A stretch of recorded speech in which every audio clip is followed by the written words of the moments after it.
Bueno, buenos días chicos, muchas gracias por estar por acá y buenos días también a los que nos escuchan por medios, por otros medios, ¿verdad? Por ahí voy a tratar de estar subiendo también los videos al canal de YouTube, por cualquier cosa, si quieren reverlos o algo así, ¿verdad? Y bueno, hoy vamos a hablar un poco del tema de pesas. Vamos a suspender un poquitito lo que es ISO 17025, lo voy a ver más adelante junto con otras normas de calidad. Quiero hablar un poquito de la norma 2010, quiero hablar de otras normas, pero antes quiero dejar una tarea que va a ser la tarea número 3, ¿verdad? Probablemente ya en estos días se las voy a facilitar y creo que el tema de normas va a ser más fácil viéndolo a la luz de una tarea, ¿verdad? Entonces eso por ahí se las voy a estar dejando en estos días y retomaremos el tema de 17025 más adelante. Hoy quiero hablar un poco de lo que es el tema de pesas. En general, de lo que existe en la parte de pesas. Las pesas en metrología se construyen basadas en ciertas normas. Algunas de estas normas, por ejemplo, son más famosas que otras. Por ejemplo, existen pesas de fabricación de acuerdo a la ASTM. Hay pesas de fabricación con normas NIST. Y hay pesas de fabricación que siguen la recomendación internacional OIMLR 111-1. La recomendación internacional OIMLR 111-1 es la recomendación más famosa para lo que es fabricación de pesas. Y establece varias clases de exactitud, como probablemente ya ustedes lo saben, que van desde la E1 hasta la M3.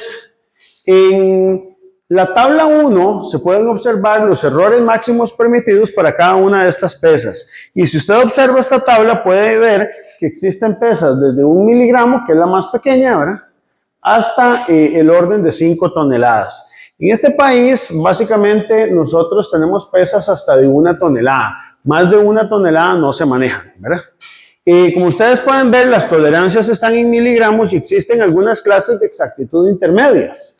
Están las clases E, que son las clases extra finas, E1 y E2, las clases finas, F1, F2, y las clases ordinarias que van de M1 a M3. Las clases E1 se utilizan como patrón nacional. No calibra balanzas uno con pesas clase E1. Las E1 son pesas extremadamente caras y se producen de manera, digamos, muy especial. O sea, usted no puede llegar simplemente a solicitarlas así y comprarlas si no tiene una justificación oficial, porque tienen un problema. El dar trazabilidad a la pesa de uno es complicado, porque no tenés pesas de un mayor nivel de exactitud. Entonces, cuando querés calibrar, necesitas meterte en métodos matriciales. Eso lo vamos a ver después en el curso de metrología científica, cómo calibra uno pesas clase 1. En metrología científica vos tratás de resolver la cadena de trazabilidad desde la parte industrial. La parte industrial llega hasta aquí. Industrial y legal llega hasta E2. E1 ya de aquí para arriba eso es metrología científica, ¿verdad? Entonces, ustedes pueden ver en nuestro laboratorio tenemos pesas clase E2.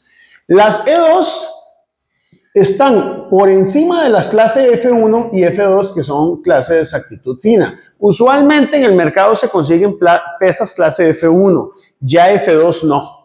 F2 ocurren cuando se degradan las F1 porque se rayan, porque se caen, porque tienen alguna bolladura, entonces se hace una degradación por error máximo permitido. Pero ya prácticamente en el mercado no se consiguen pesas clase F2, se consiguen E2 y F1. Las clases M1 se siguen utilizando mucho. Esta clase intermedia M1-2 se utiliza solo para grandes masas, que es por encima de 20 kilogramos, y esta otra clase, que es M2-3, también se tiene solamente para grandes masas, que es de 50 kilogramos para arriba, y luego tenemos las clases M3, que básicamente son las pesas más comunes utilizadas en muchas aplicaciones allá a un nivel más bajo, ¿verdad? Todas tienen su razón de uso, todas las pesas se fabrican. Hay, por ejemplo, en lo que son pesas más pequeñas, ya lo que son clases después de M1 no tiene sentido porque no se usan mucho, entonces el miligramo a lo sumo lo utilizamos en M1 y no tiene muchas aplicaciones, ¿verdad? Pero esta es la tabla de clasificación de pesas. ¿Qué quiero ver hoy? Hoy lo que quiero es hablar un poquito de lo que es los métodos de calibración de pesas. Ya conociendo un poco qué son las pesas y sabiendo que ustedes tuvieron una experiencia en el laboratorio, quiero hablar de lo que es calibración de pesas.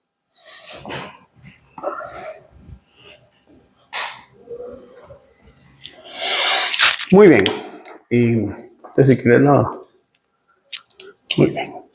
Entonces, vamos a hablar un poco de esto. Existen dos métodos para lo que es determinar la masa convencional de una pesa.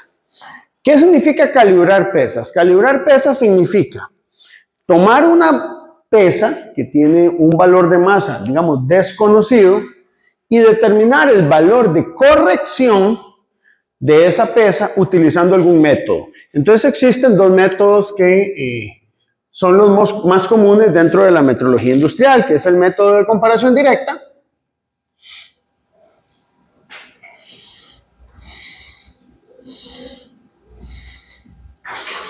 donde en este método se pueden comparar una pesa contra otra pesa. Por ejemplo, si usted tiene una pesa de 1 kilogramo, que es un calibrando clase F1, lo puede calibrar contra 1 kilogramo de E2 de un mayor nivel de jerarquía metrológica. Es decir, una pesa de cualquiera de estos valores nominales, por decir algo, 1 kilogramo, si el calibrando es un clase, por ejemplo, F1, tiene un error máximo de 5 miligramos, utilizamos como patrón al menos una pesa que tenga un nivel de jerarquía mayor dentro de la cadena metrológica, que sería una de 2, ¿verdad? Eso se llama el método de comparación directa y es el que probablemente todos ustedes aplicaron en el laboratorio de metrología para calibrar los juegos de pesas que tenemos nosotros, pesa por pesa.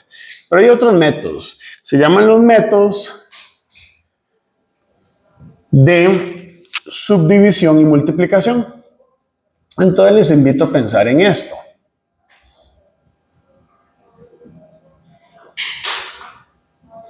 Adelantándome un poquito a la parte de metrología científica, en el 2019 se definió el kilogramo basado en una constante física, que se llama la constante de acción mínima de Planck, ¿verdad?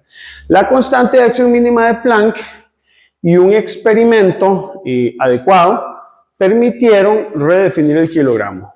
Pero antes de esa definición, y todavía en algunos, digamos, en algunos esquemas en el mundo, el kilogramo se define a partir de un prototipo calibrado. Entonces piensen ustedes que tenemos una pesa que es de 1 kilogramo, que definimos como prototipo, o que puede ser patrón nacional, o incluso internacional, ¿verdad? Y ese prototipo necesitamos utilizarlo para calibrar pesas que sean mayores a 1 kilogramo. Es decir, el prototipo es de 1 kilogramo, yo necesito calibrar pesas mayores a 1 kilogramo. Se usan métodos de multiplicación. El prototipo original, ¿cómo calibramos otras cosas con este prototipo si no puedo sacar el prototipo? Ok, es una buena pregunta. Resulta que el prototipo es una pesa que está guardada en Francia, que fue construida a finales del siglo XIX y que solo se sacó 3 veces en toda la historia de la humanidad. Y con esas 3 veces que se sacaron, se calibraron un conjunto de copias, ¿verdad? Cada una numerada.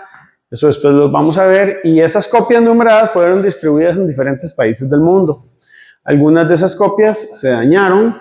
Por ejemplo, en Berlín, con el fin de la Segunda Guerra Mundial, con el asedio de Adolfo Hitler, cuando tuvieron que andarlo buscando, se perdieron prototipos, ¿verdad? O, por ejemplo, en la dictadura de Videla, en Argentina, se dice que también se dañaron, se fundieron, ya no se tiene el prototipo argentino, ¿verdad? O en México, que se les perdió. En México se les perdió. Y resulta que lo encontraron hasta tiempo después, y cuando lo encontraron, hicieron la intercomparación de las únicas 3 intercomparaciones, la última salió muy bien, y le preguntaron a los mexicanos por qué. Y resulta que lo que había pasado es que nunca lo habían usado. Entonces era el prototipo mejor conservado de todos. O Corea del Sur, donde el prototipo coreano salió totalmente desviado, algo le había pasado. Una cosa espantosa, pero salió, digamos, todos tenían valores promedios dentro de una franja y el prototipo coreano estaba totalmente perdido, estaba fuera de escala, ¿verdad? Ese tipo de cosas pasaban, ¿verdad? Entonces, ¿qué se decidió hacer? Bueno, se decidieron hacer métodos especiales para multiplicación y subdivisión. ¿verdad? Entonces, los métodos de subdivisión me permiten tomar ese prototipo del kilogramo y calibrar pesas más pequeñas a través de lo que se llaman métodos matriciales. Entonces, piensen ustedes que ya la función de medición no va a ser una ecuación simple, sino va a ser una ecuación matricial a la cual hay que sacarle derivadas parciales. Entonces, hay que meterse un poquito con álgebra tensorial. Eso va a quedar para el curso de científica, ¿verdad? Y los métodos de multiplicación que más bien sirven para calibrar pesas que sean mayores a 1 kilogramo. Entonces, bueno, este método no toca en este curso. Nosotros nos vamos a centrar en el método de comparación directa de calibración de pesas. Ese es el que vamos a ver. Ahora, vamos a ver algunos requerimientos generales interesantes. Y yo creo que esto sí es importante verlo acá. Estos requerimientos generales básicamente son algunas condiciones ambientales que se establecen bajo presión atmosférica, ¿verdad?, para cada una de estas pesas. Entonces vamos a verlos rápidamente. Vamos a ver qué pasa con cada clase, cuál es el cambio de temperatura que se espera que podamos tener máximo para esa clase de exactitud de pesas y cuál es el rango de humedad. ¿Cuál humedad? Humedad relativa. Resulta que en las pesas tenemos que tener cuidado con algunas cosas. Por ejemplo, dónde se almacenan y cómo se calibran. Entonces, por ejemplo, si un laboratorio posee pesas clase E1, es interesante, porque ¿quién se las calibra, verdad? Esa es una buena pregunta. ¿Cómo se calibran pesas clase E1? Las pesas E1, hay varios métodos para calibrar. Y si lo haces por comparación directa, existe una clase que se llama la E0, pero la E0 no es comercial, ¿verdad? Y puede valer órdenes de magnitud, 2 órdenes de magnitud por encima de lo que vale una pesa clase E1, ¿verdad? Sin embargo, existen y en ciertos contextos de ciencia se utilizan las pesas clase E0, ¿verdad? Y si no, hay que resolver el tema de los prototipos, ¿verdad? ¿Cómo buscamos la cadena de trazabilidad? Por ejemplo, aquí en Costa Rica tenemos un prototipo nacional de pesas, un juego nacional que es el prototipo nacional, que es, digamos, el patrón nacional, no le llamemos prototipo, sería el patrón nacional de pesas con el que se calibran todas las pesas de este país, ¿verdad? Y que lo tiene el Laboratorio Costarricense de Metrología. Cuando usted calibra pesas clase 1, los cambios de temperatura deben ser de 0,3 grados Celsius por hora. Y el cambio máximo que se admite es de más o menos 0,5 grados Celsius en 12 horas. Ustedes pueden imaginarse eso. Medio grado en 12 horas. Hay que tener un control muy estricto dentro de lo que es temperatura y humedades que van del 40 al 60%, con un cambio máximo de 5%, más o menos 5% en 4 horas. Entonces sí lleva un sistema bastante estricto. Por eso en un laboratorio de calibración de pesas es necesario insertar un buen sistema de monitoreo de condiciones ambientales, ¿verdad? Si lo que usted quiere calibrar son pesas clase E2, que puede usar la E1 como referencia, el gradiente de temperatura pasa a 0,7 y el máximo que usted espera es de 1 grado Celsius cada 12 horas, ¿verdad? Las humedades relativas se mantienen entre 40 y 60, pero se permite una variación máxima de un 10% en 4 horas. Muy bien. Entonces, claro, aquí es interesante porque sería interesante hacer un monitoreo de las condiciones ambientales del laboratorio y ver qué capacidad de pesas tenemos para poder calibrar, ¿verdad? Si hablamos de pesas clase F1, como las que ustedes calibraron, hay algunos requerimientos que son 1,5 grados Celsius por hora y un máximo de un cambio de más o menos 2 grados Celsius cada 12 horas. Se mantiene igual, humedades relativas entre 40 y 60%, con un cambio máximo de más o menos 15% en 4 horas, ¿verdad? Yo creo que ya que ustedes podrían ir pensando si se cumplieron esas características en la calibración de las pesas F1 que ustedes hicieron, ¿verdad? Sería interesante, les doy insumos de análisis. ¿Qué pasa si no se cumplen esos gradientes? Pues vamos a tener problemas. Uno de los problemas probablemente va a ser el efecto de la fuerza boyante, ¿verdad? De la convección. La convección va a poder estar afectando y no se van a obtener valores totalmente precisos en el caso de una calibración y se pueden dar inestabilidades, digamos, incluso dentro de los comparadores o incertidumbres propias del proceso de no estabilización, de hacer calibraciones en un sistema que no sea totalmente estable, ¿verdad? Si lo que queremos, sí. ¿Por qué, por ejemplo, en el campo de humedad relativa, sí, se especifican valores concretos de 40 a 60, pero por qué en temperatura no? ¿Por qué en temperatura no me dice, mira, es de 20 a 30 grados? Porque, ya vamos a hablar un poquito de eso, porque lo que pasa aquí con humedad relativa es que, bueno, en temperatura, porque el problema no es humedad relativa, el problema es que en temperatura no es tan importante, Alejandro, el rango de temperaturas, lo que es importante es el gradiente. Si usted calibra a un poquito más de temperatura, pero esa temperatura es estable, los resultados van a ser relativamente buenos. Tampoco es que puedes calibrar a 40 grados Celsius, no. Vamos a ver que hay rangos razonables en los que se va a hacer la calibración, pero lo crítico aquí es el gradiente. Lo crítico es que yo llegue y ambientalice las pesas y usted debería dejarlas ahí un día. Y después de ese día, realizar la calibración de las pesas. Entonces puede ser que lo que ustedes hicieron en el laboratorio tenga algún pequeño punto de mejora, por no decir irresponsabilidades, ¿verdad? Ok, F2. A mí siempre me gusta ver esto después de que uno hace las prácticas de laboratorio, por ahí, para generar un poquillo de criterio. Yo sé que no tenemos clase F2, sin embargo existen especificaciones para F2, que es un cambio de 2 grados y 3 grados y medio por hora, por cada 12 horas, perdón. Y no hay especificaciones de humedad relativa. De hecho, ya para F2 no se dan especificaciones de humedad relativa. ¿Y qué podemos decir de M1? No sé si ahí se verá en la cámara, la última aquí, ¿vale? Vamos a ponerlo aquí. En M1, básicamente el cambio que tenemos es de 3 grados Celsius por hora.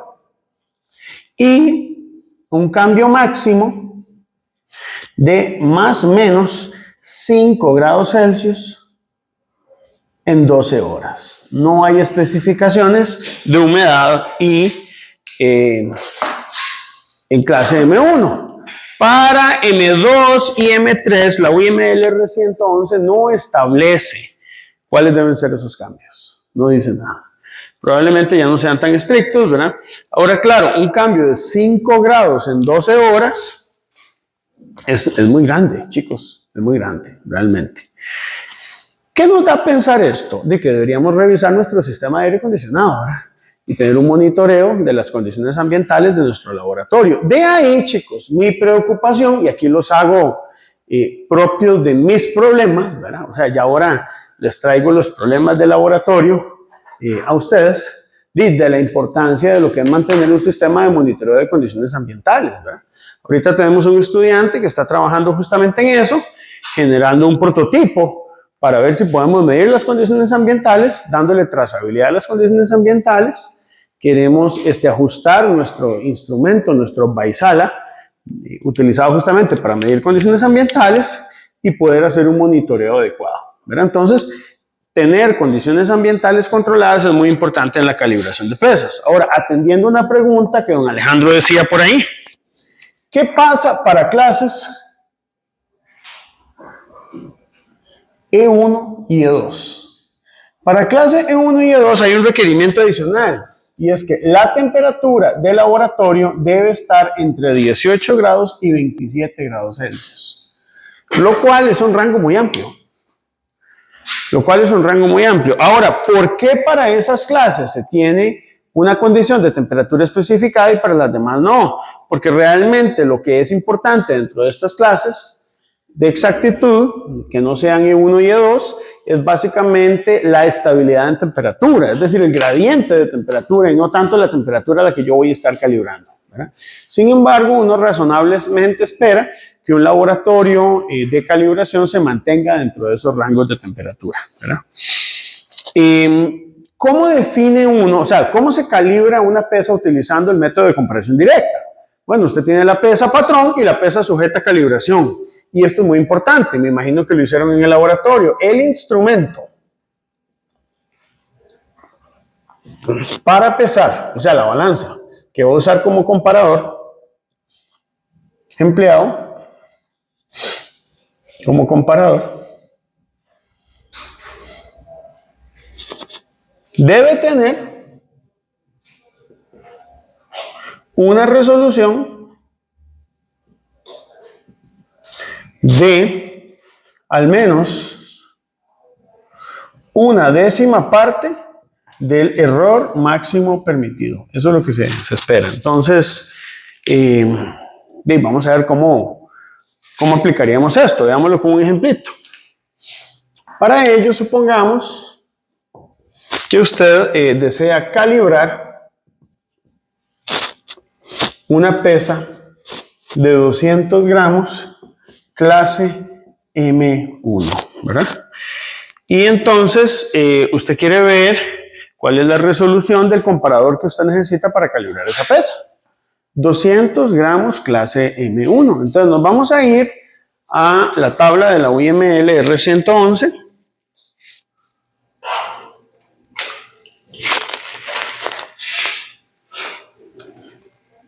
Esta tabla debería tener la 1 impresa, ¿verdad? Siempre ahí. Ya lo apagué, ¿no? Ahí va. Entonces vámonos a la tabla de la OML R111. Nos vamos a la clase M1. Nos vamos a 200 gramos. 200 gramos, clase M1.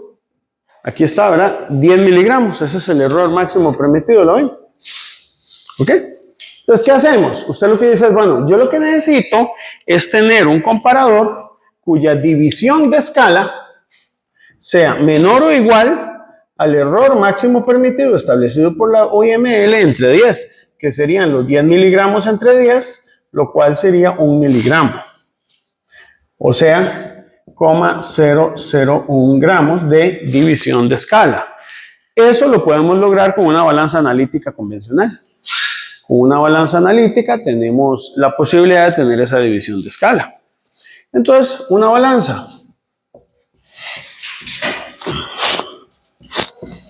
típica de 220 gramos, analítica, con división de escala, digamos de 0,1 miligramos, como por ejemplo la balanza que tenemos nosotros del EMIC en el laboratorio, ¿la han visto? La Vibra. Esa balanza es suficiente para calibrar este tipo de pesas.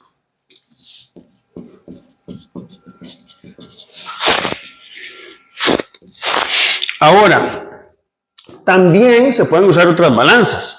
También se podría utilizar las Sartorius.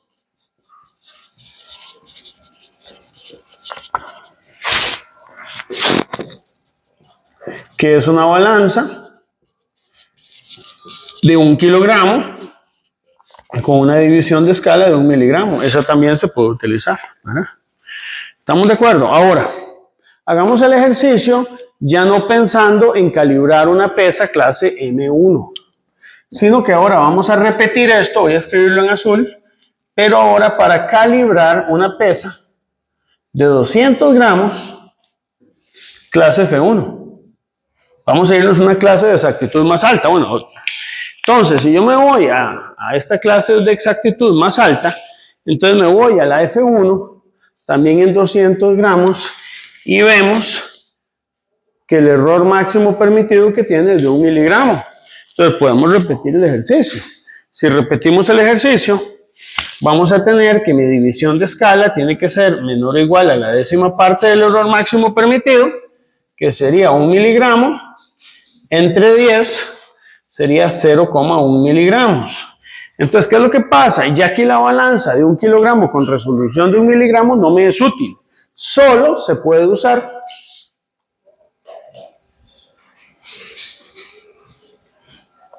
de esas dos en la balanza de 220 gramos con una división de escala de 0,1 miligramos. ¿Ok? ¿Estamos de acuerdo con eso, chicos? Entonces, nosotros en el laboratorio tenemos una balanza de doble rango.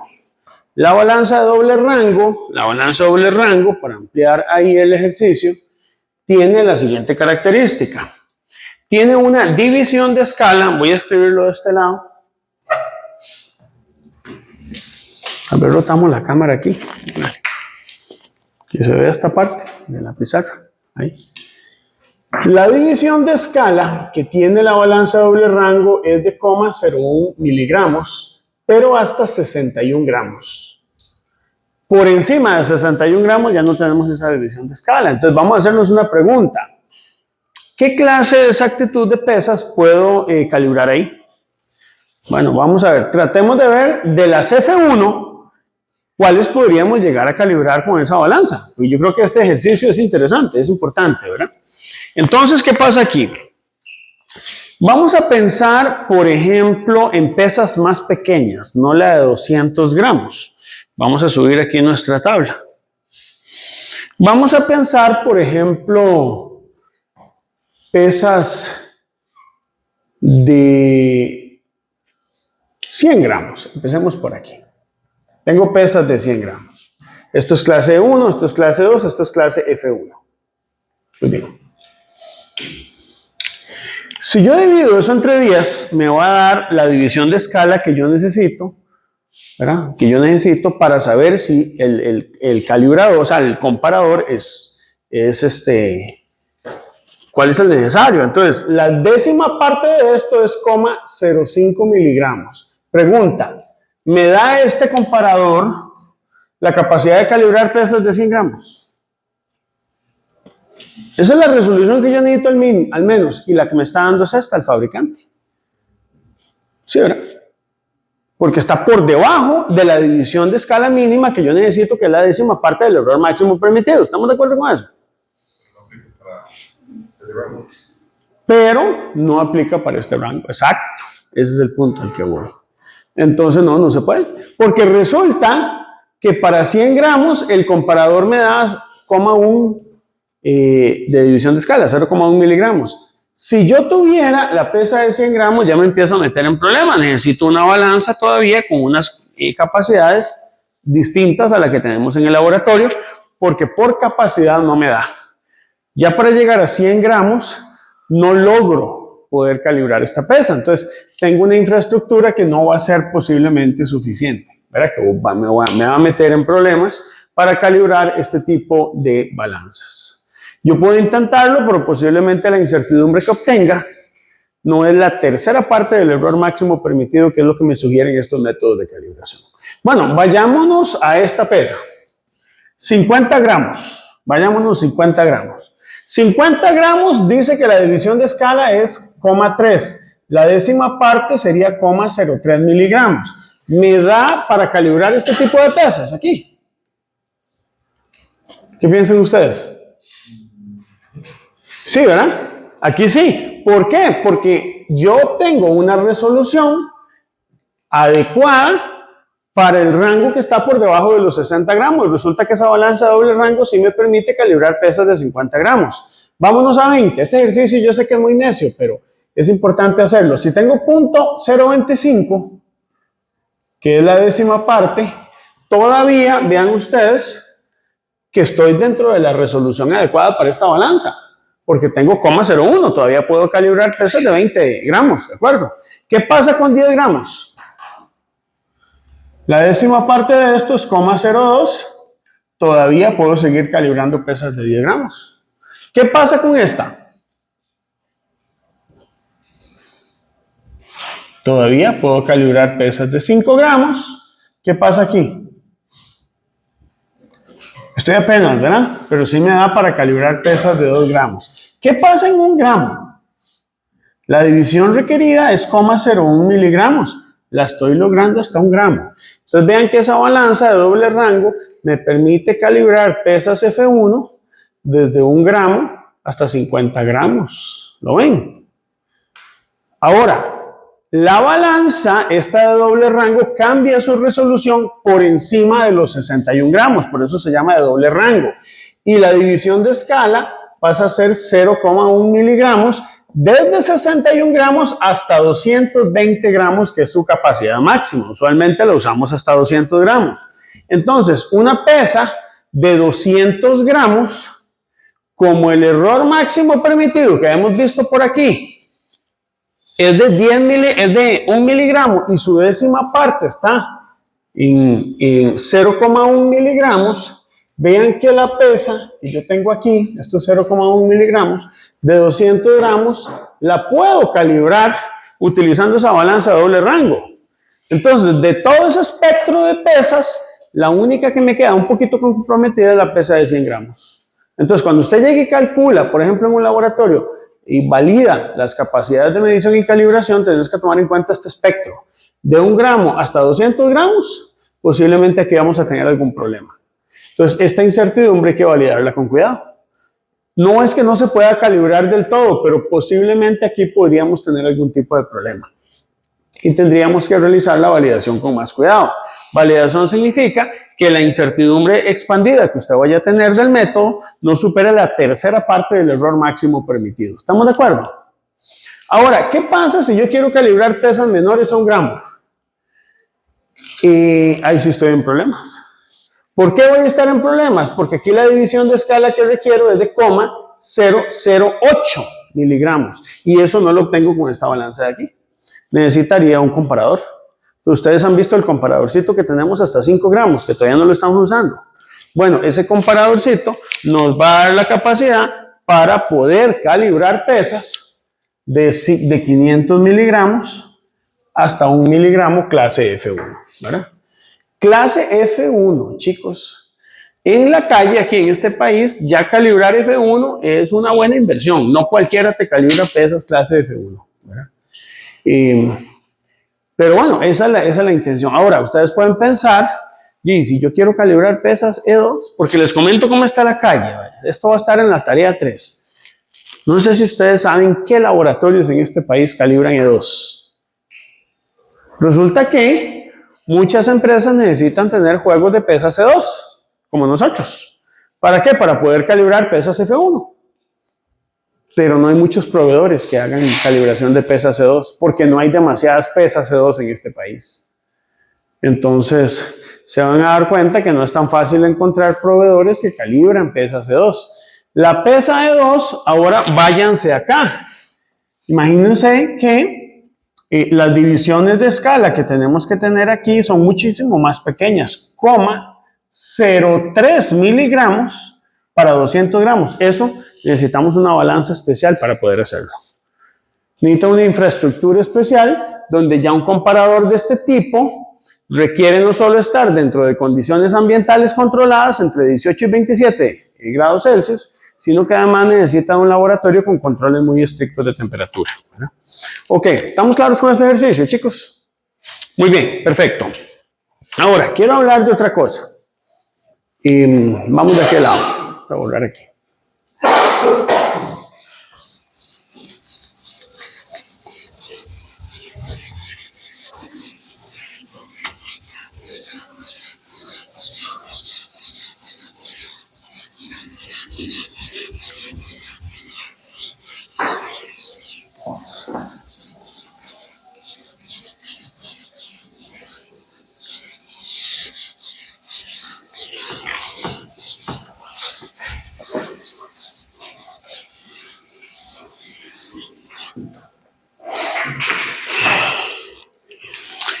Vamos a hablar un poquito de los patrones y lo que es clase de exactitud, que yo creo que esto es importante.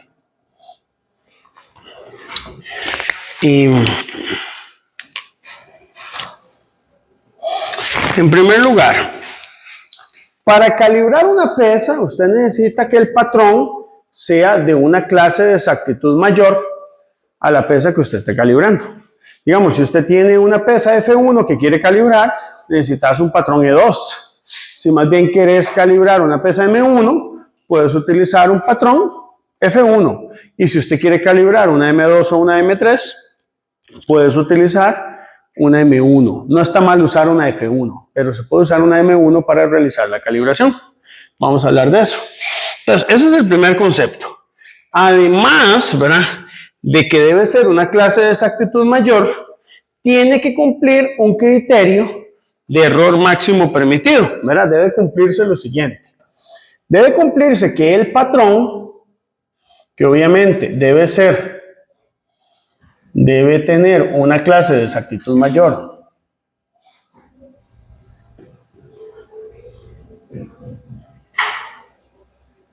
que el calibrando, debe cumplir lo siguiente. La incertidumbre expandida debe ser un tercio o menos, vamos a escribirlo como menor o igual a un tercio, del error delta M declarado dentro de la UML R111, que son estos errores que están aquí. Eso los vamos a llamar delta M, ¿verdad? Y aquí es importante que esta incertidumbre sea reportada con un valor de K igual 2 y el delta M es el EMP de la UML R111. Y en uno podría extenderse, este es el criterio de la UML, pero perfectamente se puede extender a otras clases de exactitud de pesas. ¿Qué quiere decir esto? Quiere decir que no solamente debe cumplir, digamos, el criterio de comparación, la regla de decisión simple, que ya vimos en el primer parcial, sino que además debe cumplir una restricción en cuanto a lo que es incertidumbre. Y para poder determinar conformidad, utilizamos la tercera regla de decisión. ¿Se acuerdan cuál era? Que era la regla de decisión en la que usted puede tener conformidad o no conformidad, incluyendo las barras de incertidumbre. ¿Se acuerdan de eso? Bueno, repasémoslo.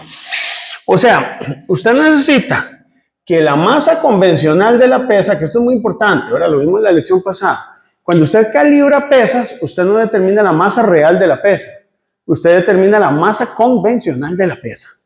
¿Verdad? Ese es un criterio que tenemos por ahí en la parte de pesas. Y eso va a ser la masa nominal más el delta M menos 1 o la masa nominal con el delta M menos 1. ¿Verdad? ¿Qué quiere decir esto? Vamos a ponerlo gráficamente porque de repente este criterio así se ve un poco oscuro. Aquí vos tenés un valor de masa nominal. Tenés un más delta M, que sería el error positivo que establece la UML, y un menos delta M, que sería el límite inferior que establece la UML para una pesa específica. Usted llega y calibra la pesa. Resulta que el valor de la masa, de la corrección de masa convencional le quedó por aquí, por decir algo. ¿Verdad? Pero, ¿cómo sabemos si está conforme? Y para que esté conforme, necesita que además las barras de incertidumbre estén dentro de los límites de tolerancia, ya sea por arriba, ya sea por abajo, o ya sea en el límite, no importa, pero ya si se sale la barra de incertidumbre, se considera que esa pesa está no conforme. ¿De acuerdo? Entonces, por ejemplo, aquí, esto, vamos a hacerlo con color negro, puede ser. Esto de aquí, ¿verdad? Es lo que nosotros llamamos el valor de corrección de masa convencional, que puede ser positivo o puede ser negativo, ¿verdad? Es el valor de masa convencional y lo que nosotros buscamos es que ese error de masa convencional más la incertidumbre o menos la incertidumbre quede dentro de las barras de incertidumbre. ¿Ok? ¿Está bien? Es decir, vamos a verlo con un ejemplo, a ver, porque esto tiene que estar clarísimo. Supongamos, a modo de ejemplo, que tenemos una pesa clase que se declara como clase E2, ¿verdad? Y el certificado de calibración de la pesa establece que esta pesa es de 100 gramos menos 0,090 miligramos con una incertidumbre de 0,050 miligramos reportada en el certificado con un K igual 2. Es decir, eso es lo que nos dice el certificado. Usted manda a calibrar esa pesa clase de 2 y eso es lo que dice el laboratorio que la calibra. Esa pesa de 100 gramos tiene un error de 0,090 miligramos y esa incertidumbre expandida con K igual 2. Yo lo que quiero ver es si esta pesa cumple con la especificación de una clase de 2. Entonces, ¿qué es lo que se hace? De repente el ejercicio parece muy trivial. No sé si realmente es tan trivial. Entonces, vayámonos a la tabla aquí de la UML. Ok. La tabla de la UML para pesas de 100 gramos, clase de 2, ¿cuánto nos dice que es la tolerancia? ¿Cuánto? 0,16, ¿verdad? Miligramos, dice. ¿Lo ven?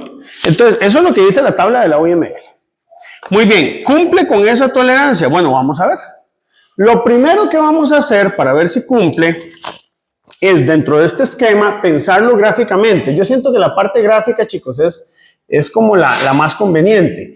Vos tenés un valor central de 100 gramos. ¿Cuánto es el límite superior? 100 gramos más coma 0,9, más coma 16, ¿verdad? Que es lo que dice la UIML 111. Este es el límite superior.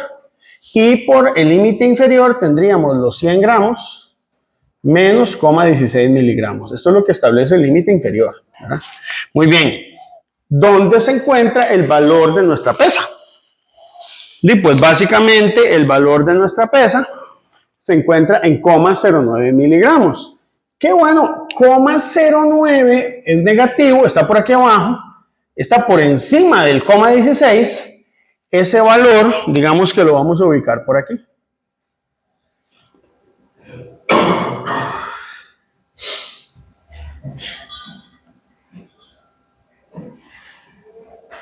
Ahí está el valor. Esto es lo que nos dio la pesa. Esa es la corrección. Entonces, de repente parece que está conforme.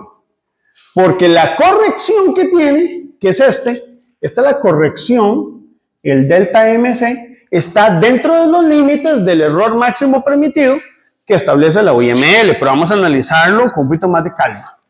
¿Cómo sabe uno si realmente cumple o no cumple? Lo que uno debe hacer es considerar además la barra de incertidumbre. ¿Qué significa eso? Que a este valor de 0,09 tenemos que sumarle la incertidumbre de 0,05 y restarle la incertidumbre de 0,05. Restarla aquí no es un problema, porque nos queda dentro de tolerancia. El tema es sumar esta barra. ¿Cuánto, en qué valor queda este valor máximo, considerando la incertidumbre, chicos?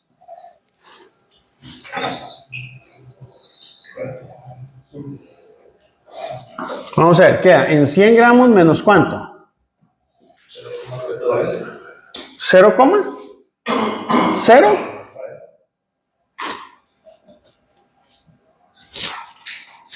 Si tengo, a ver si lo puse bien. Si tengo 0,05, entonces sumo 0,05 aquí y me queda 14. Ahora sí. Está dentro todavía. ¿Me explico? Todavía no se sale en 0,16. Entonces hay que tener mucho cuidado, porque entonces el error máximo permitido no es este valor. O sea, sí es este valor, pero saber si está conforme hay que sumar y restar la incertidumbre. Un truco muy sencillo que uno utiliza, práctico, es tomar el valor absoluto del delta MC, sumarle la incertidumbre, voy a ponerle un valor absoluto, y esto tiene que ser menor o igual al delta M declarado en la UIML 111, o sea, en el error máximo permitido, pongámoslo así. Eso significa que, por ejemplo, aquí yo digo valor absoluto de 0,090 miligramos más 0,050 miligramos. Esto me da 140, bueno, 14 miligramos, y esto está por debajo de 0,16 miligramos. Importante, ¿verdad? Las incertidumbres bajo ninguna circunstancia deben ser reportadas con más de 2 cifras significativas. Entonces, conclusión, esta pesa cumple con la especificación para pesas E2 y se considera que es una pesa que está conforme. Dentro de esta regla de decisión usted puede tener pesas conformes, pesas no conformes. ¿Y qué pasa con las que son condicionalmente conformes o condicionalmente no conformes? ¿Cómo las tomamos? Bueno, la UIML dice que están no conformes. Cuando está condicionalmente conforme o condicionalmente no conforme, se consideran no conformes y hay que hacer ajustes. Entonces, 0,14 gigas. Si estoy restando 0,090. Sí, pero sí, está restando 0,090 menos 0,05. No hay 5,14. ¿Cómo? Es 0,04. No, eso es lo que estamos explicando, porque ese valor es, si usted resta ese es el valor superior, estarías aquí. Y ese no es reto, y obviamente que ese está dentro de la conformidad. ¿Me explico? Usted toma los dos valores límites. Tiene razón, tal vez no lo expliqué bien. El valor superior, usted lo puede restar, pero ese no me preocupa porque no se sale de la barra de incertidumbre. A mí me preocupa el que esté más cerca de la barra de incertidumbre. Igual, si el valor estuviera aquí arriba, yo lo que hago es sumar para ver si llega al tope o no llega al tope. Restar a mí no me da mucho, ¿verdad? Lo puedo hacer. Pero si realmente yo quiero analizar la conformidad, yo me tengo que alejar, tengo que buscar cuál es el valor que es más probable que se aleje de las barras de incertidumbre, ¿verdad? Entonces, la regla práctica no lo establece así la UML, pero funciona, es tomar los valores absolutos de la corrección y la incertidumbre, sumarlos y verificar que estén por debajo del error máximo permitido. Ok, ¿cómo estamos ahí? Ok. Esa cuestión de la izquierda, arriba Esta. ¿Sí? Eso sería delta MC. Este sería delta M medido. Es que el delta MC es, vamos a ver, pongámoslo así. Este sería, para distinguirlo, tal vez de esta manera, ¿verdad? Para no confundirlo con el delta M máximo. Sí, distingámoslo ahí, porque la OML no es muy clara en eso. Si usted la lee, más bien lo que estamos haciendo es tratando de traducirlo en un lenguaje que la gente lo entienda. Miren que es curioso. La gente toma es vacilón, porque cuando uno trabaja en auditorías, hay dos formas de hacer auditoría, ¿verdad? Y ser gestor de calidad de un laboratorio. Uno es el que documenta todo. No, usamos los criterios de la OML. Y pues uno llega a preguntarles si los entienden y a veces no los entienden. Tienen el documento, pero no lo tienen interpretando, ¿verdad? Ahí es donde la competencia técnica se vuelve importante. Veamos un ejemplo más, chicos. Esto yo sé que puede ser trivial, pero yo creo que esto es importante entenderlo bien. Voy a apagar de este lado. Tal vez lo único que sería bueno, chicos, es que recordemos este valor. Para una pesa de 500 gramos, clase F1, ¿cuánto es el error máximo permitido? 2,5 miligramos. Vamos a usar ese valor para este ejercicio. Entonces, vamos a hacer lo siguiente. Veamos este otro ejemplo.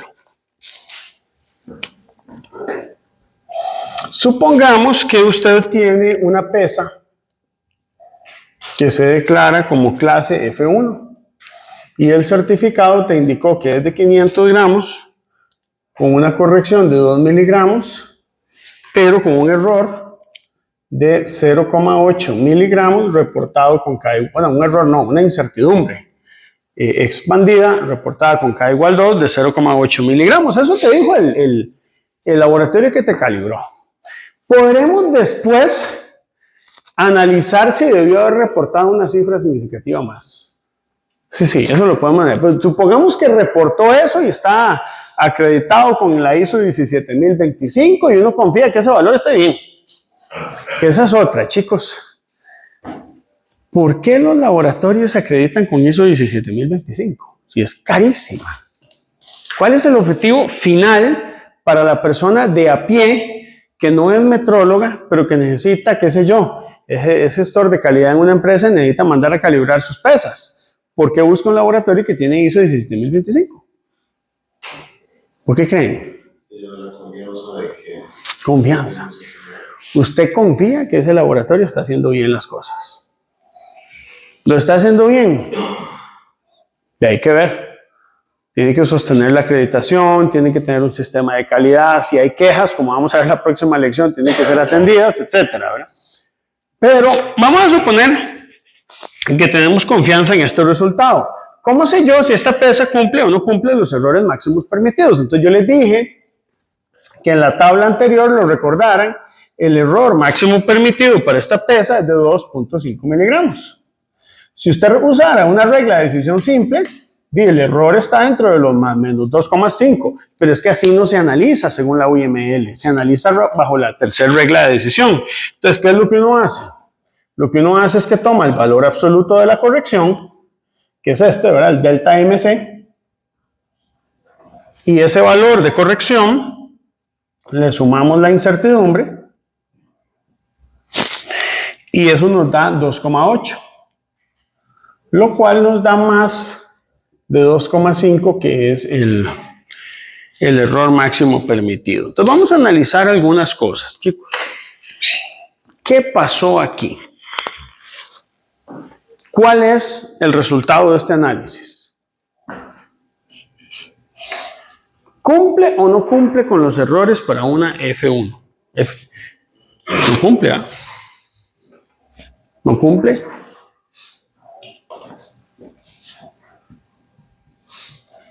No cumple con las especificaciones para una pesa F1 porque dio mayor. Pero usted dice, pero dio mayor, pero por la incertidumbre.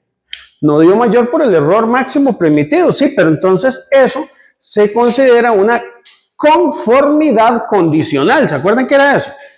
Cuando queda dentro de las barras de error, pero la incertidumbre te saca de las barras de error, es lo que se llama conformidad condicional. Y cuando está conforme condicionalmente dentro de la UMLRC, entonces se considera que esa pesa no está conforme, ¿verdad? Pero vamos a hacer un análisis un poco más profundo. Quiero aprovechar el ejercicio anterior. Tal vez enfocamos aquí, ¿vale? El error máximo de estas pesas que nosotros teníamos aquí era de 0,16 miligramos. La incertidumbre que yo estoy reportando es de 0,05 miligramos. La pregunta ¿es esta incertidumbre adecuada? O sea, la incertidumbre que estoy utilizando en este primer ejemplo es adecuada para calibrar pesas C2. ¿Cómo sé yo si la incertidumbre es adecuada? Con este criterio. Resulta que mi incertidumbre tiene que ser menor o igual que la tercera parte del error máximo permitido, que sería 0,16 miligramos. ¿Oyen? Tiene que ser menor a la tercera parte del error máximo permitido. ¿Está bien? Entonces, punto 16 entre 3 nos da punto 0,53. Solo dos cifras significativas, no se usan más, chicos. ¿Y cuánto nos está dando la incertidumbre? 0,050. ¿Consideran que es adecuada? Sí, está por debajo. Aquí los números hablan, aquí no hay... No. Esto está, la incertidumbre de nosotros es menor que esta, por lo tanto, esta incertidumbre es adecuada y cumple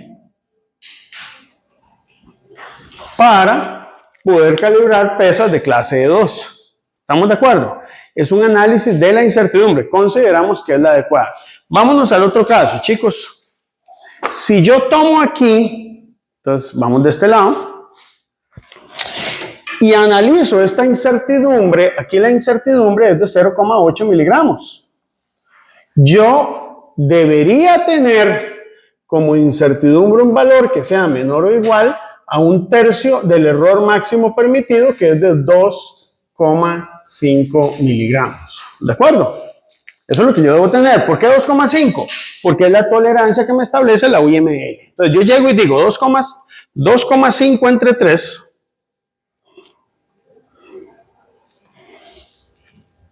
nos da 0,83.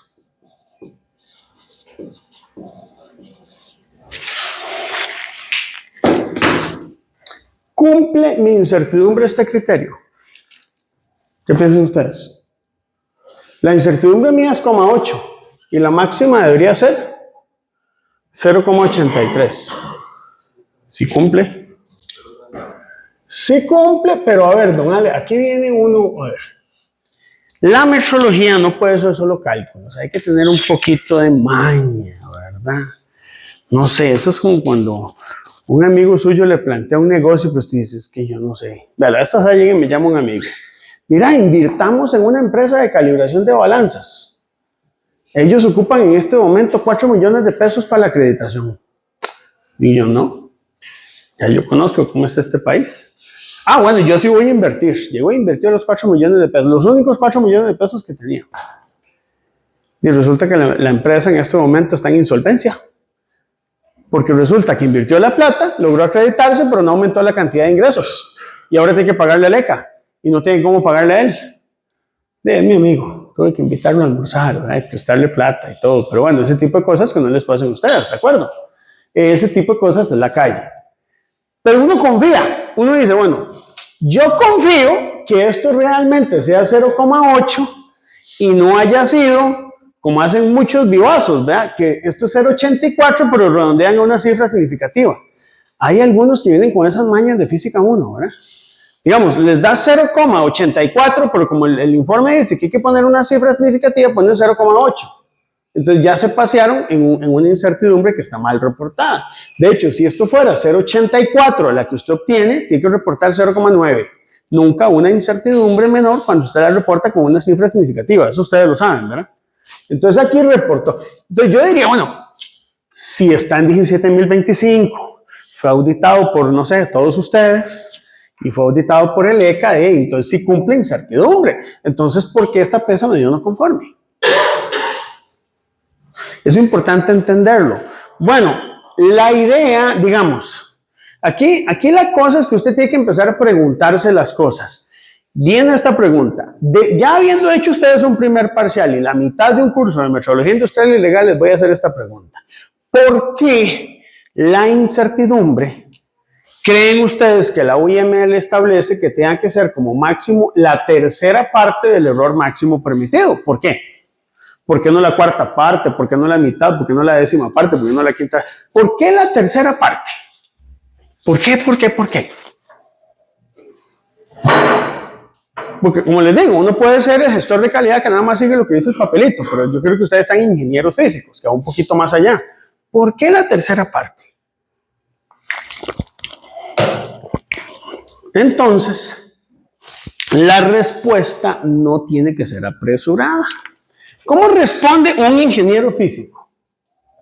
No dice, ya, pues por esto, por lo otro, como cuando uno en el cole le preguntan, ¿cuál es la capital de Costa Rica? San José. ¿Cuál es la capital de Belice? Belmopan. Y si no se la sabe, le ponen un 0. No. Eso es un error en el sistema educativo. Usted antes de responder, piensa, analiza. Y así como hay conforme, no conforme, hay no sé. Y el no sé es una respuesta importante. ¿Por qué es importante decir no sé? Porque a los físicos les cuesta.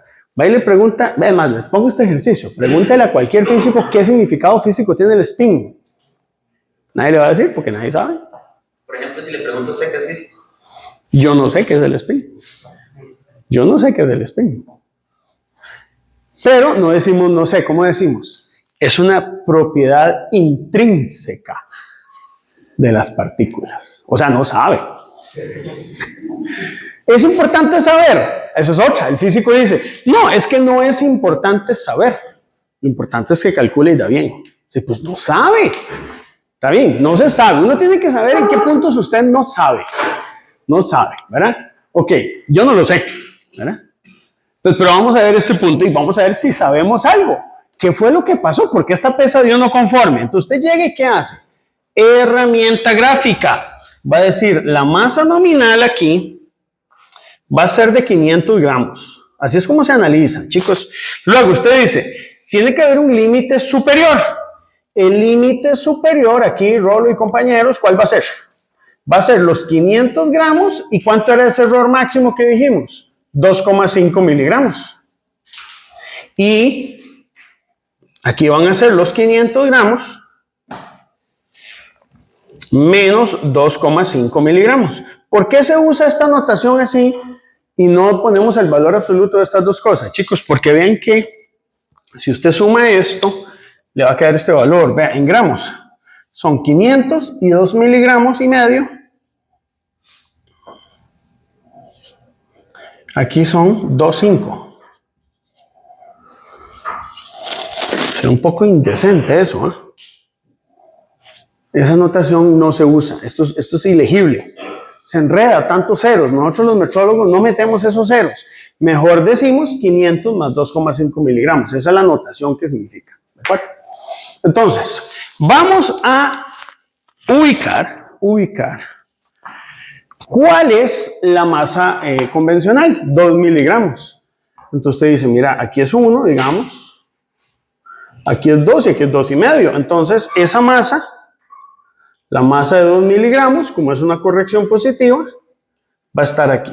Ahora viene el asunto. ¿Sumo o resto la incertidumbre?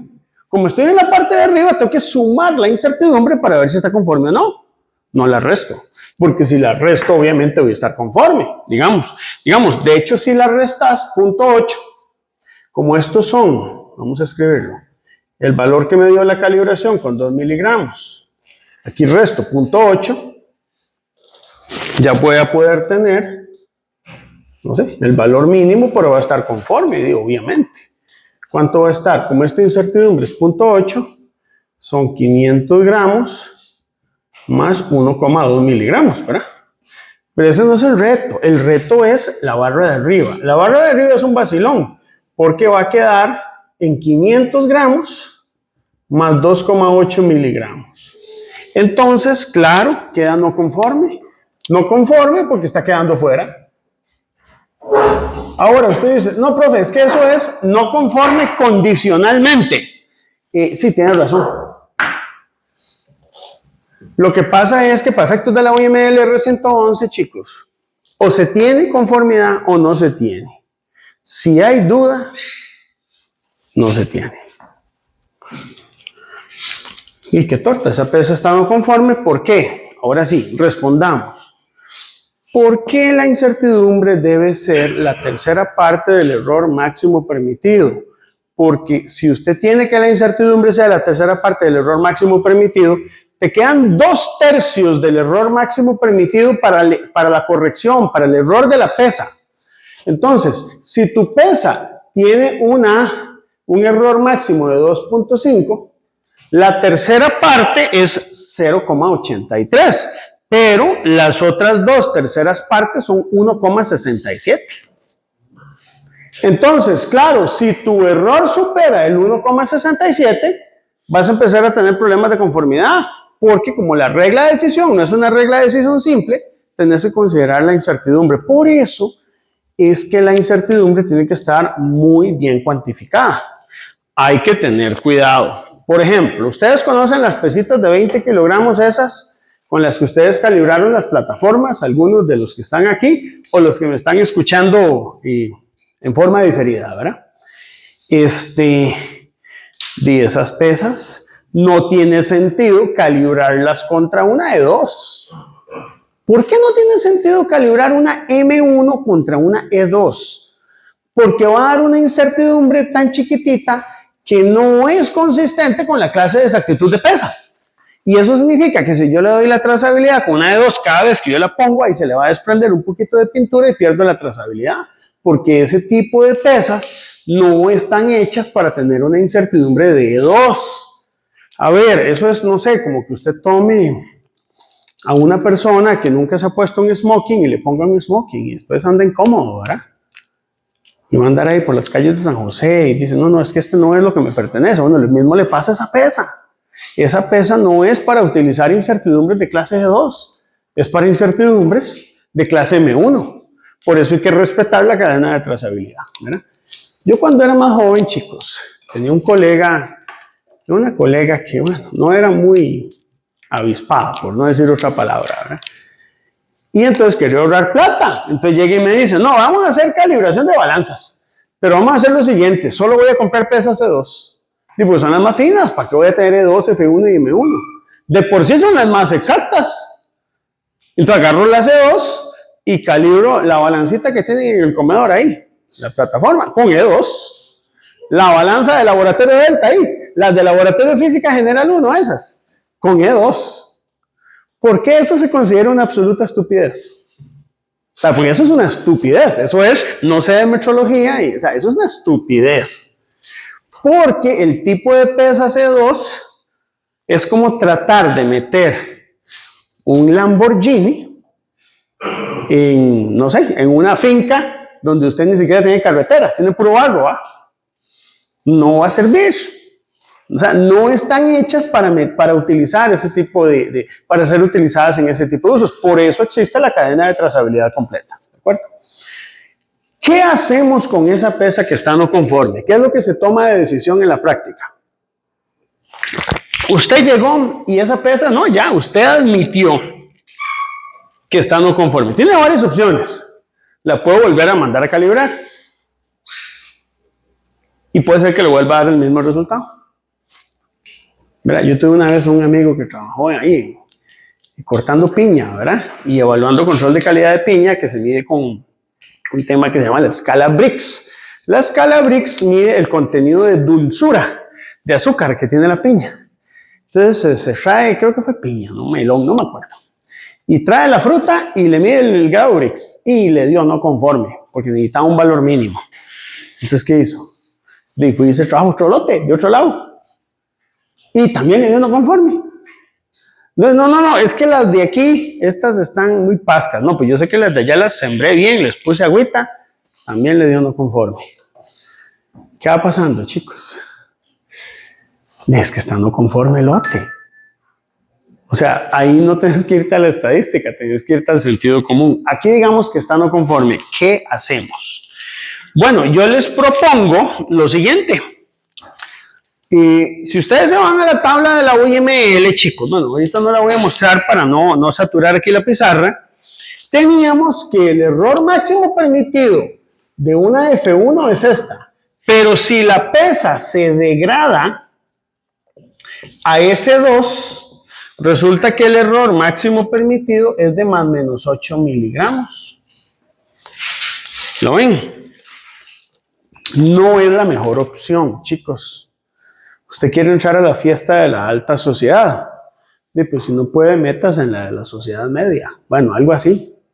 Y resulta que aquí usted puede ampliar los límites a 500 menos 8 miligramos y aquí arriba a 500 más 8 miligramos y la pesa ahora sí le queda conforme porque usted amplió los límites. Usted al degradarla a una F2 resulta que el error de la pesa, la corrección, más la incertidumbre queda dentro de los valores máximos permitidos para esa pesa. Eso es lo que se hace degradar. Degradar, chicos, tuvimos que hacerlo aquí en el laboratorio, creo que con una de las pesas de 500 gramos. No sé si la han analizado los datos. Yo tengo que enviarles la tarea, por cierto, de pesas. Pero posiblemente hay una F1 que haya que degradar.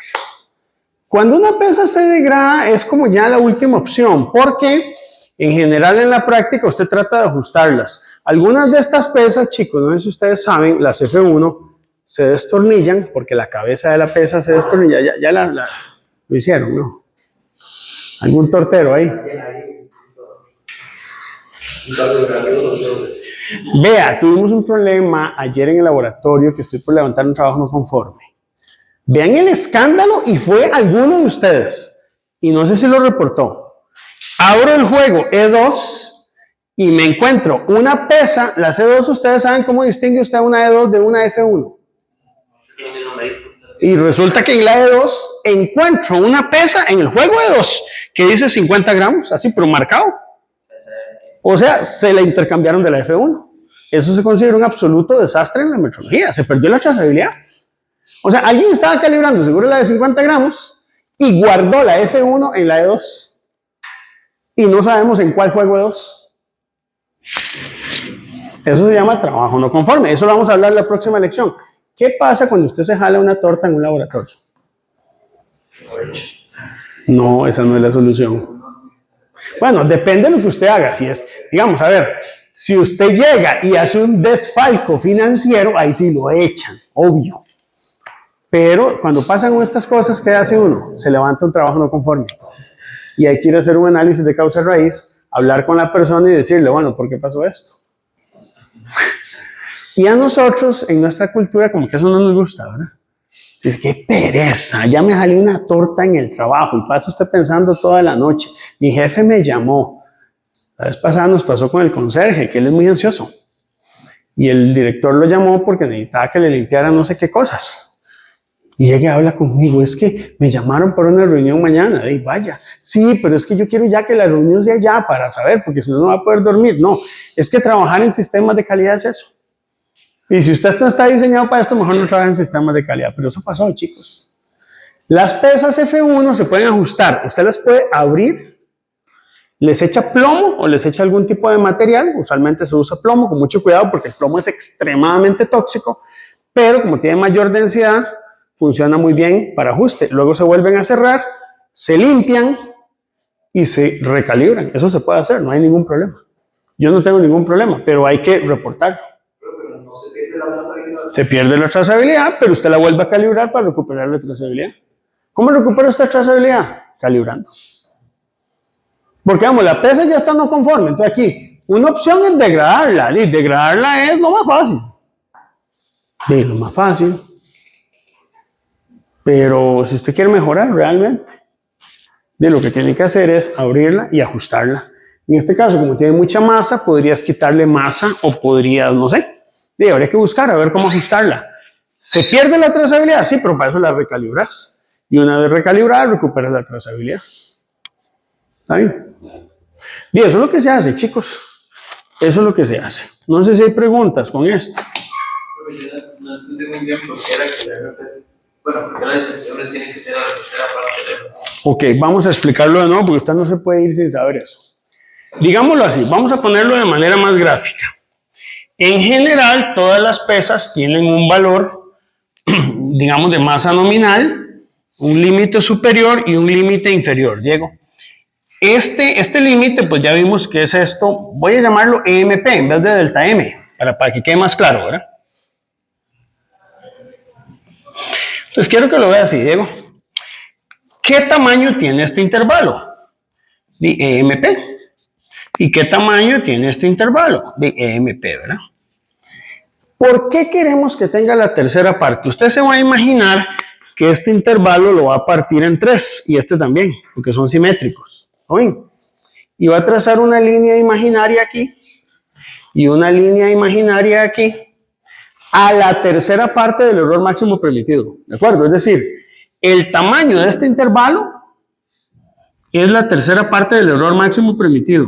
Y el tamaño de este intervalo es la tercera parte del error máximo permitido. Que eso sería la incertidumbre. Para que cuando usted mida, calibre una pesa, le queden estos dos límites de control. Mientras usted esté aquí, en 2/3 del error máximo permitido hacia arriba o 2/3 del error máximo permitido hacia abajo, la pesa va a estar conforme. Ese es el asunto. El asunto de definir una tercera parte es que es lo máximo que usted se admite en este intervalo para que la pesa siempre le quede conforme. Ahora usted puede decir, profe, pero mejoremos, pongamos la cuarta parte. ¿Qué pasa si yo pongo la cuarta parte de la incertidumbre aquí? Hay más posibilidad de que la pesa quede conforme y menos de que quede no conforme. Pero probablemente va a ser más cara la infraestructura. O sea, el llegar a alcanzar esa cuarta parte de la incertidumbre es más caro. Entonces, se considera que un valor equilibrado, Diego, donde razonablemente las pesas quedan bien, donde no te metes dentro de un costo muy grande en la calibración y donde se consideran resultados razonables, es que tu incertidumbre no supere la tercera parte. Es un valor que recomienda la UIML R111 para que la menor cantidad de pesas te queden no conformes o te queden no conformes condicionalmente. Porque si queda no conforme, ya definitiva, ahí sí no hay quite. O si queda, si queda conforme, vamos a ver, si somos estrictos, esto es una pesa conforme condicionalmente. Pero para efectos de decisión, eso es una no conforme.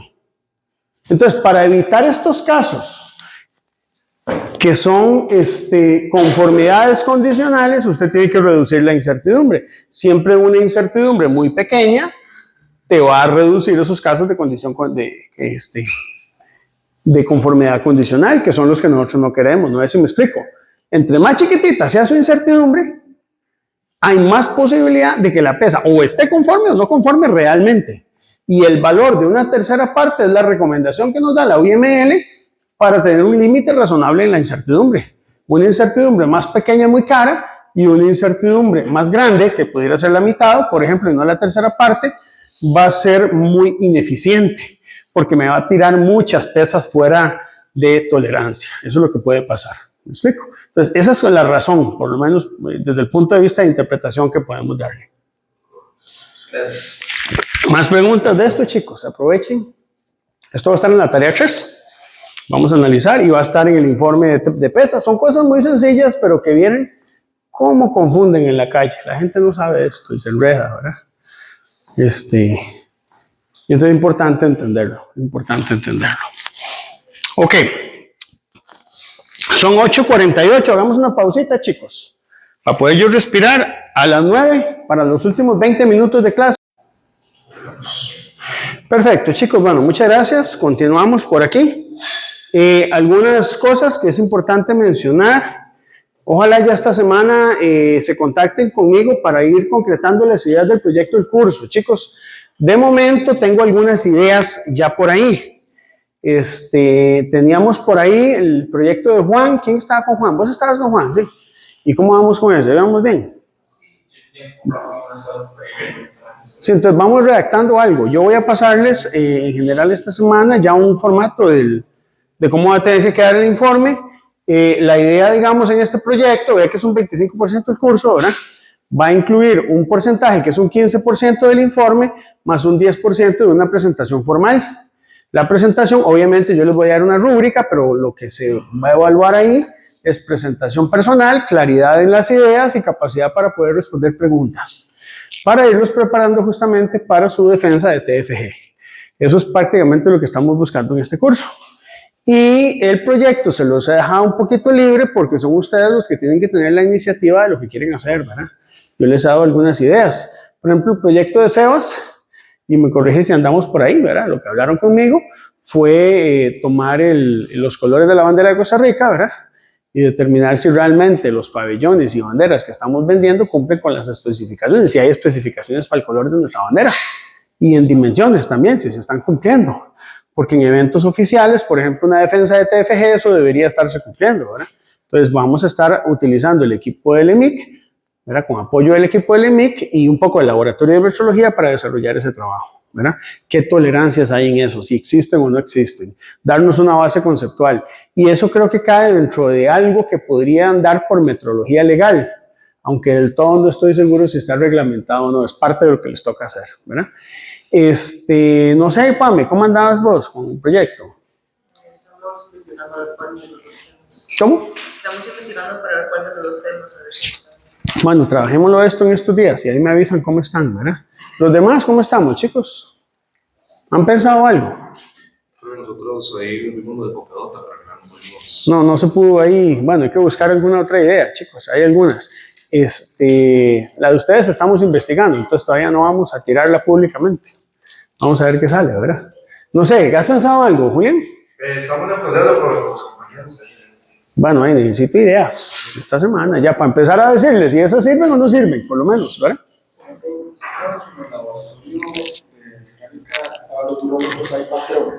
No teníamos unos, pero ya calibramos tantos durómetros que ya esos patrones creo que están fuera de servicio. Teníamos un microdurómetro y teníamos un durómetro. Y como esa calibración se hace con 5 muescas, yo creo que ya los patrones ya no dan. Sí, el tema es buscar el patrón de transferencia. Habría que buscar un patrón. Si tuviéramos un patrón de transferencia o alguien buscara un patrón de transferencia, sí tendría sentido como hacerlo por ahí, pero yo lo veo complicado. Sí. Y usted quiere hacer como algo en intercomparación, es como por ahí. Sí, porque se puede hacer en otra magnitud, en otra cosa. ¿Verdad? Digamos, no sé, se me ocurre a mí, agarremos un matraz de laboratorio de metrología, o el método que desarrolló Julio, o algún método, y compararlo con calibración de otro laboratorio. Ese tipo de cosas sí se podrían hacer, pero tendríamos que tener los datos antes de que termine el curso del otro laboratorio, ¿verdad? O hacerlo con pesas, por ejemplo, o hacerlo de alguna manera. Parte de lo que yo ando buscando con estos proyectos, chicos, es que ustedes hagan un primer avance para que puedan tener ideas para un posible trabajo final de grabación, porque yo siento que algunos de ustedes no tienen idea qué quieren hacer. Entonces, ¿qué es mi recomendación? Hagan proyectos del curso, investiguen un poquito y vean a ver dónde están las necesidades en la parte de metrología. En este curso la idea mía es que busquen ideas que estén dentro de nuestro entorno nacional, ¿verdad? Creo que ustedes, no sé si han investigado sobre lo que se ha hecho en trabajos de este curso, es interesante, ¿verdad? Pero sí se han hecho trabajos que han tenido que ver un poquito con lo que hacemos en metrología nacional. Hay trabajos que no han salido tan bien, pero es que también es parte de meterse en un proyecto, ¿verdad? Por ejemplo, creo que fue Anthony, ustedes lo conocen, ¿verdad? Anthony me propuso un sistema de monitoreo de condiciones ambientales para laboratorio. Pero entonces lo que él proponía era una buena idea, que era agarrar un termómetro y empezar a tomar un video durante un lapso de 10 horas. Y resulta que colapsó la computadora y no pude extraer todos los datos, ¿verdad? Bueno, tal vez la estrategia no fue la mejor. Pudo haber tomado fotografía o pudo haber tomado cámara o algún otro tipo de cosa para poder procesar señales. Pero bueno, a veces dentro de un proyecto es aprender esto que llamamos el know-how de la ingeniería.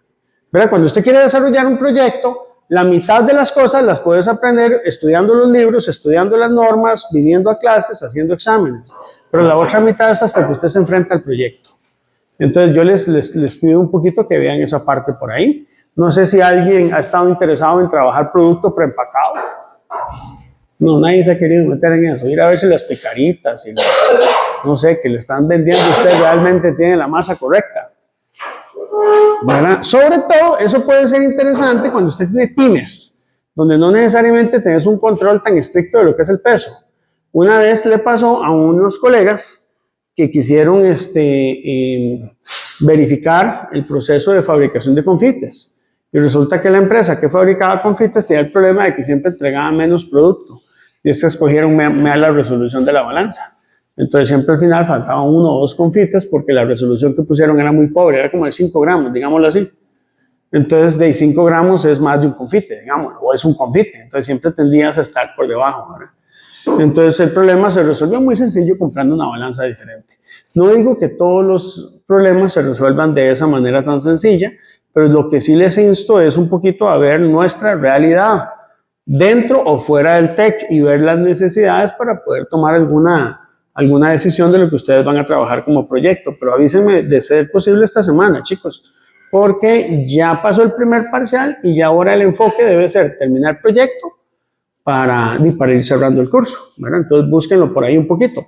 Yo siento, chicos, no sé, y este curso para mí es complicado de dar, yo les voy a ser honestos, porque de repente no he sentido que he despertado en ustedes la intriga de la metrología legal o industrial, ¿verdad? Qué es lo que estamos haciendo bien o mal.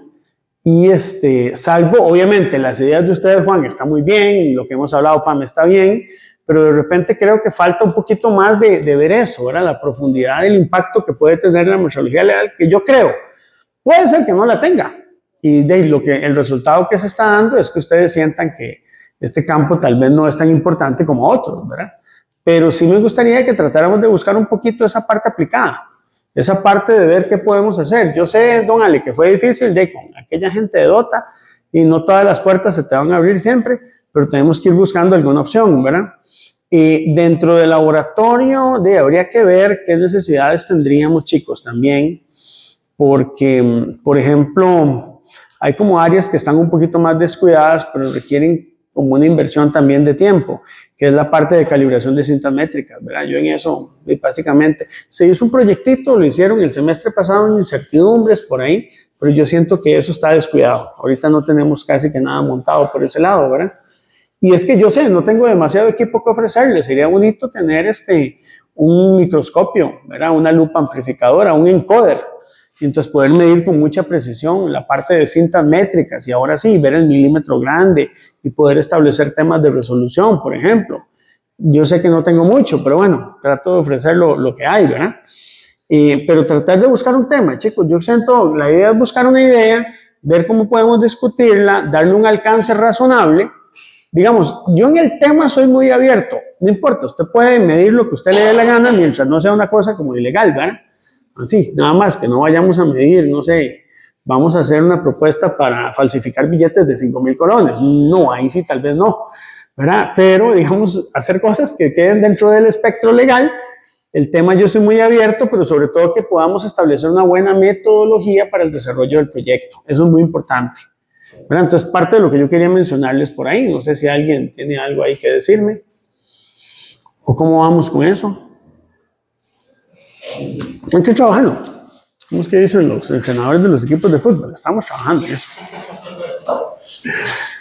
Bueno, ese punto por ahí, chicos. Y el otro es una reflexión tal vez final que me gustaría tener impresiones de ustedes. Yo creo que esto es importante. Y yo tomo este rato siempre como para hablarlo.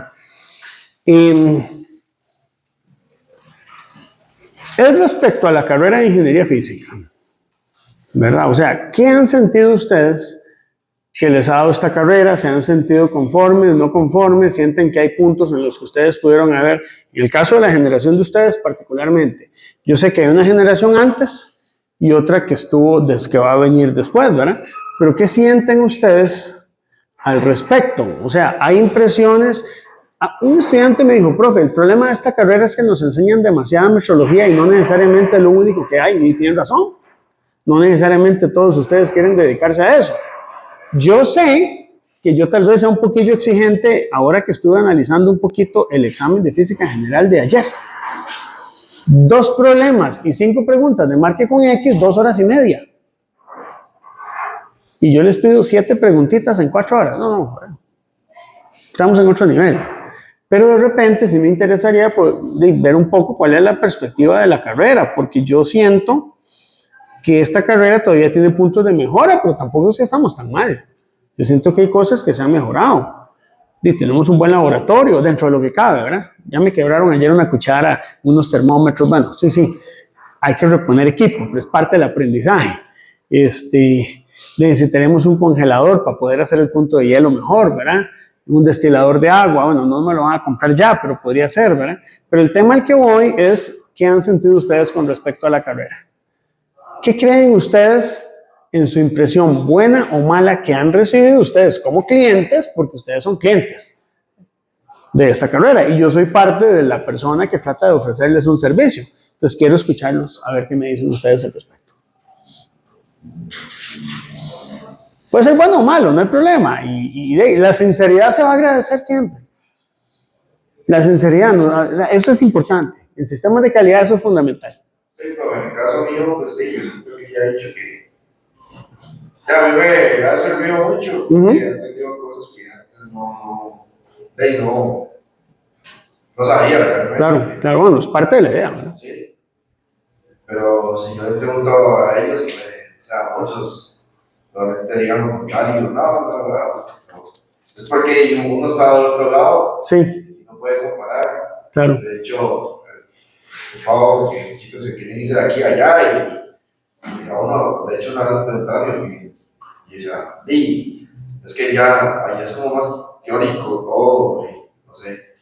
Yo te veo muy cómodo aquí. Sí, aquí es como más dinámico y siempre hay algo que hacer. Claro. En cambio allá es como, digo allá la UCR, porque la carrera de física de UCR fue mi impresión en aquellos años, era mucha, o sea, teoría y exámenes nada más, o sea, yo no sabía ni programar, de hecho, no, yo creo que hay es 1 o 2 cursos.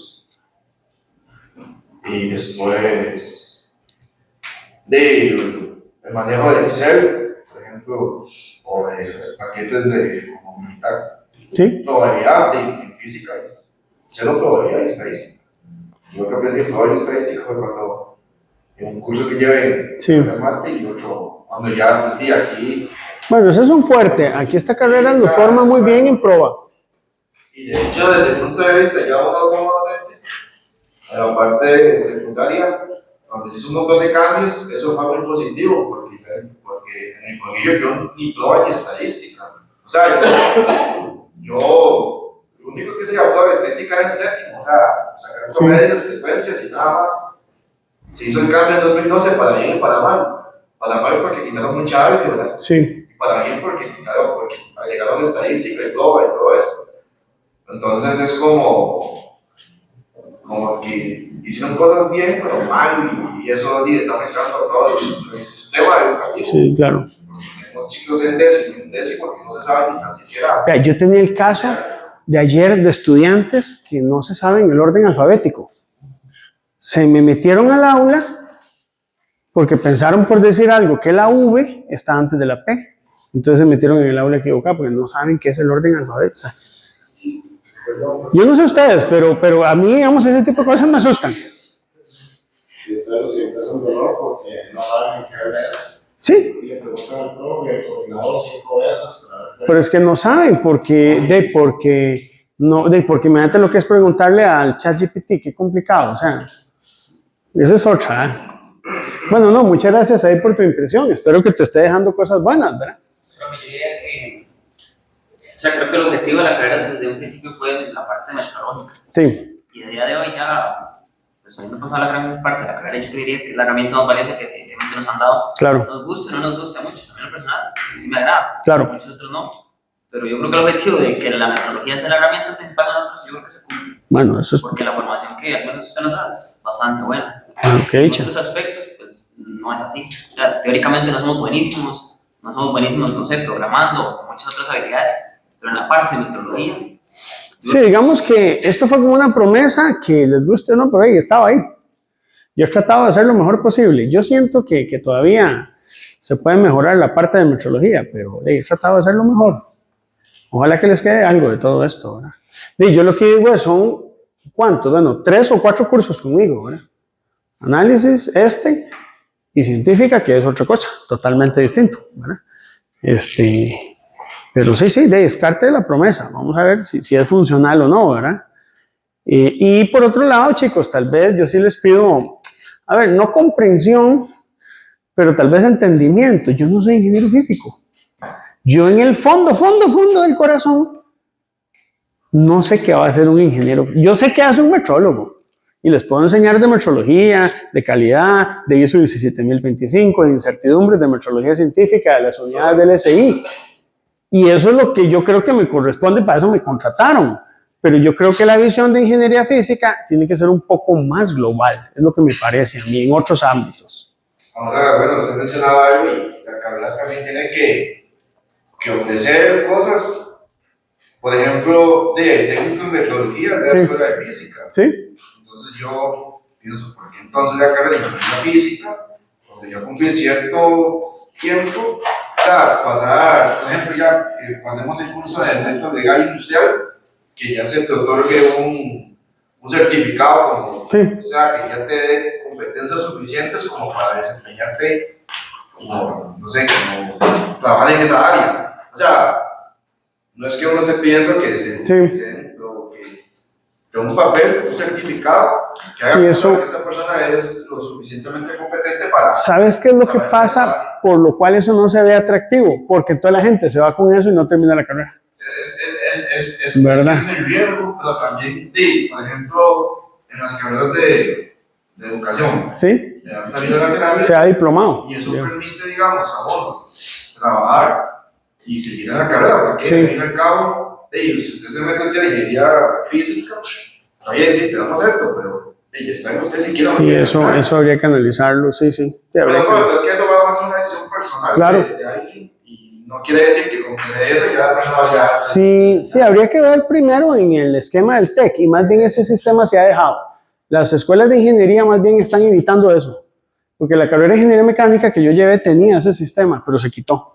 Y más bien se quería quitar el bachillerato, pero no se pudo, porque hay gente que saca el bachillerato y después una especialidad en otra cosa. Aquí ustedes tienen que sacar licenciatura, no hay de otra. No les van a dar cartón de graduados hasta que no saquen licenciatura, porque no hay bachillerato. Bueno, ¿qué más, chicos? No sé si alguien más quiere decir algo. A mí me pasó tal vez, yo ahorita, en mis sentimientos. ¿Sí? De que yo después de la carrera yo decía, yo quiero ir a trabajar a hacer, digamos, claro. Yo quiero ir a hacer física así bonita, teórica, claro. toda la cosa. Y ya digamos, creciendo un poco más y viendo cómo la industria en general, uno dice, no, tal vez mi futuro es ser metrólogo y ya. Sí, claro. ¿Verdad? Y de ahí también hay parte de metrología que hacer, no digo que sí. Digo sí hay, digamos. Pero si uno como que, a mí me pasa que yo me limito mucho ahora, digamos, a que está como más en el ambiente cercano a uno, digamos. Claro. Y pensar a más grande, digamos, más difícil. Claro, pero... No, eso puede pasar, chicos, no es que esté mal, Diego, pero tal vez lo que podrías ir pensando es que sea un primer paso en tu vida para poder construir algo y que eventualmente vas a hacer más cosas. Más, les invito a que lo piensen así, de aquí a 2 años usted está graduado. ¿Cómo? Y no sé, veremos ahí cómo. Ahí hay que llevar cursos, hacer un test. De aquí a 2 años usted va a estar graduado con un título que dice ingeniero físico, pero véalo como un primer paso para algo más que usted pueda alcanzar, porque usted tiene, yo creo que usted tiene una madurez muy clara, que es algo que me gusta de usted, de que el mundo es más allá del TEC. Eso usted lo tiene claro, pero entonces, ¿qué quiere hacer? Va a defender un poquito del plan de vida, ¿verdad? En ese caso, tenemos que buscar becas a otras universidades. O sea, sí, física, pues la UCR tampoco te va a dar que usted vayas a la UCR o a la NASA, ¿no? Si usted quiere llegar a eso, tiene que explorar becas, ir a universidades y hacer su camino prácticamente que solo. Por eso, si es lo que querés. Ahora, si usted dice, no, mira, aquí en la industria la verdad que está bonito esta vaina, vea, 7 cifras significativas y de ahí, aquí faltan necesidades, Credomatic me prestó $500,000 y me voy a animar a hacer una empresa. Y puede ser que también sea la opción. O sea, estoy hablando, nada más, no le van a prestar esa plata. Uno está joven, entonces digamos, yo pienso como ir, no me puedo ir a disfrutar a hacer una maestría. O me quedo aquí trabajando, le ayudo a mi mamá Sí. en la casa. Sí, también. Desde el punto de vista de yo personalmente, yo no podía hacer eso porque en mi casa mis papás dependen de mí. Entonces, para mí sí era medio complicado tomar esa decisión. Bueno, sí. Porque yo aprendí de que la vida a veces no es como usted lo planea, sino como se te va presentando y usted tiene que tomar decisiones Es cierto. y ver qué es lo que opina usted. Mi caso, te digo, era ir a trabajar. Es lo que yo quería. Terminé en la academia porque me encanta la física y sentí que por aquí esto es una opción muy buena. Pero mi intención era ir a trabajar. Y yo creo que no está mal. Entonces eso es parte del plan de vida que yo creo que podemos ir pensando, chicos. Bueno, se nos acabó el tiempo. Yo sé que esta conversación es muy importante, ¿verdad? Pero yo creo que es necesario la reflexión. Yo creo que esta parte de participación en reflexión es muy importante, ¿verdad? Bueno, quedamos por aquí. Seguimos hablando de lo de PESA la próxima lección, chicos. Y ahí estamos conversando. Piensen en lo del proyecto.